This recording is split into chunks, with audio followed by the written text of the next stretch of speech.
임신 소식의 기쁨. 축복받아야 마땅한 임신 소식. 임신의 기쁨을 만끽하다 가장 먼저 생기는 고민 무엇이라고 생각하시나요? 한 번쯤 고민해 보셨을 임밍아웃 시기일 것 같은데요.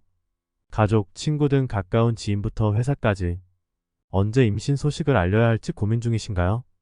임신이라는 큰 축복 속에서 임신을 많은 사람에게 알리기에 현실적으로 어려운 부분들이 있어 많은 분이 임신 소식을 언제 알려야 할지 고민하고 계시더라고요.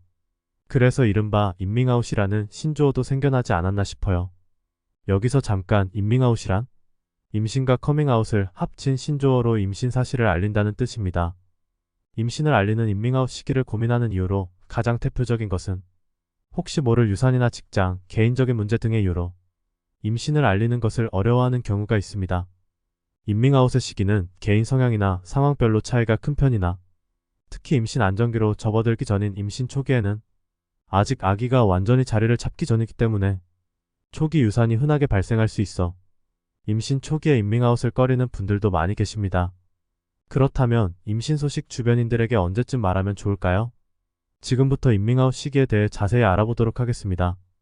임신은 추수로 구분해 초기, 중기, 말기로 나뉘는데 우리가 흔히 말하는 임신 안정기로 불리는 시기는 보통 임신 4개월 이후를 말합니다. 임신 안정기로 접어들기 전 초기 유산의 확률은 임신 8주에 산부인과에서 검사받은 후 아기가 정상이라면 그 후 유산될 가능성은 약 5%로 임신 12주가 지나가면 그 후에 유산될 확률은 약 2%로 낮아집니다.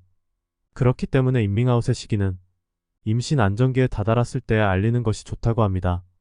하지만 사람마다 임신 안정기의 기준이 다르므로 평균적인 임신 안정기에 접어들었을 때 임밍아웃을 하는 것이 좋다고 합니다.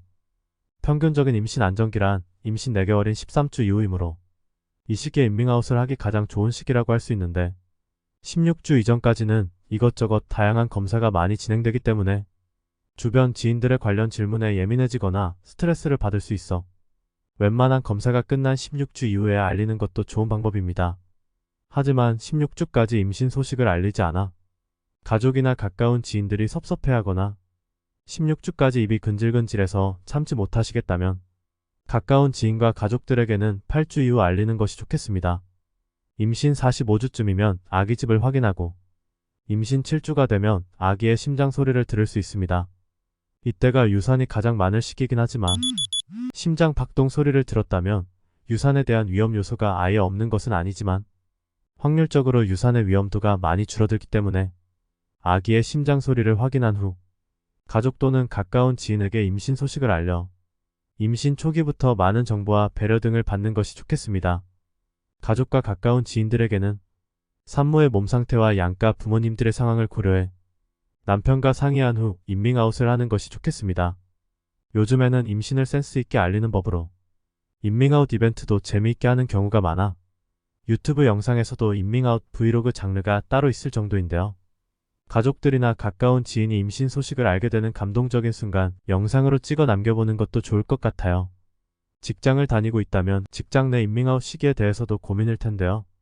직장에는 임신 13주 이후에 알리는 것이 가장 안정적인 시기나 몸이 좋지 않거나 컨디션 난조로 임신 초기부터 힘이 든다면 무리하지 않도록 회사에 미리 알리는 것이 좋습니다. 요즘에는 진급, 인사 등을 앞두고 회사에서 혹시 모를 불이익을 받을지 몰라 임밍아웃을 못하고 계시는 분들도 종종 있어 참 안타까운 마음이 듭니다. 나라에서 임신 출산을 장려하고 임신한 근로자를 보호하기 위한 법정 장치를 마련해 두고 있습니다. 하지만 회사에서 미리 알고 먼저 제시하는 경우는 거의 없으므로 알아두면 좋을 내용도 함께 안내해 드리겠습니다. 근로기준법 제74조 임신부의 보호. 임신 중 여성에게 출산휴가 90일 다태아 120일 줄 것. 유산한 경험이 있는 경우 출산휴가를 언제라도 나누어 쓸 수 있게 할 것. 유산사산 시 유산사산 휴가를 줄 것. 위 휴가 중 최소 60일 다태아 75일은 유급으로 할 것. 시간 외 근로를 시키지 말 것. 임신부의 요구가 있다면 쉬운 업무로 전환할 것. 출산 후 폭직 시 출산 전과 동일한 대우 및 임금을 지불할 것. 임신 12주 내 36주 이후 1일 2시간 단축 근로를 허용할 것. 단축 근로로 인하여 임금을 삭감하지 말 것. 임신부는 단축 개시 예정일 3일 전까지 문서와 의사 진단서를 첨부하여 제출할 것. 근로기준법 제74조 이태아 검진 시간의 허용 등 임신부가 산부인과 정기 건강진단을 받기 위해 필요한 시간을 청구하면 허용할 것. 위 사유로 임금을 삭감하지 말 것.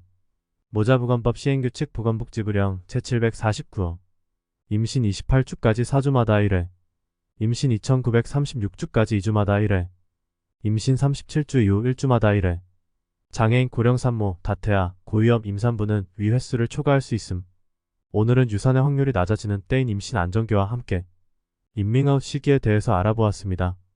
개인의 상황에 따라 임밍아웃의 시기는 달라질 수 있겠지만 출산 소식만큼이나 주변의 축복과 응원을 듬뿍 받게 되는 임밍아웃, 그 감동의 순간은 모두가 잊지 못할 순간일 것 같아요.